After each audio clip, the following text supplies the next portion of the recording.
कर्क राशीच्या जातकांना या आठवड्यात चंद्राच्या प्रभावामुळे तुमचे मन अधिक संवेदनशील होणार आहे. घरगुती जबाबदाऱ्या वाढणार असून भावनिक निर्णय न घेता व्यावहारिक दृष्टिकोन ठेवा. कुटुंबातील एखादी व्यक्ती तुमच्या चिंता वाढवू शकते, त्यांच्याशी समन्वय साधा. या आठवड्यात कामात एकाग्रता असणं आवश्यक आहे. वरिष्ठांची साथ मिळणार आहे, परंतु चुका टाळलेल्या बऱ्या. सरकारी नोकरी करणाऱ्यांना लाभदायक संकेत आहेत.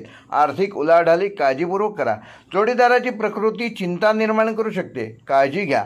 भावंडांशी मतभेद होऊ शकतात, पण संवादाने ते प्रश्न सोडवू शकाल. आईच्या आरोग्याकडे विशेष लक्ष द्या.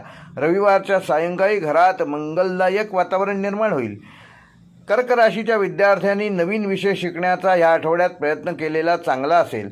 मानसिक थकवा जाणवू शकतो. ध्यानधारणा व योग नियमित करा. सोमवार हा शुभकारक ठरेल. नवीन वार्ता कळतील. नवे घर किंवा स्थावर मालमत्तेशी संबंधित निर्णय या आठवड्यात यशदायक ठरतील.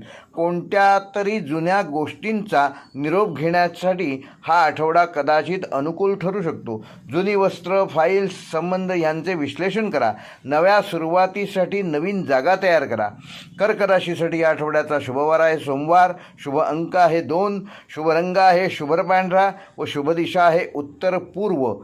कर्क राशीसाठी या आठवड्याचा उपाय चंद्रासमोरील जलतांब्यात गंध मिसळून अर्पण करा व ओम सोमाय नमः या मंत्राचा 21 वेळा जप करून ते जल श्री शंकराला अर्पण करा.